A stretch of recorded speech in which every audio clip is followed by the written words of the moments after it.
what exactly are the European elections all about?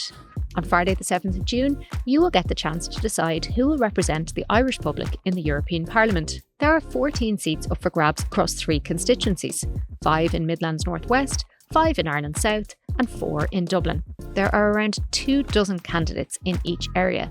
You'll be asked to vote for them in order of preference. The winning 14 will go on to become members of the European Parliament, or MEPs as we know them.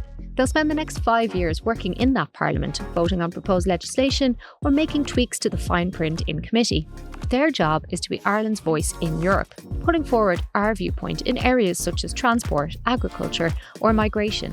They will always remain accountable to you, the voter. In 5 years' time, you'll be able to vote them back into the position if they run again, or vote them out if you're unhappy with their performance. To help decide who gets your vote this time around, check out the Journal's candidate database. You can find it in our app or just simply search for the Journal Candidate Database.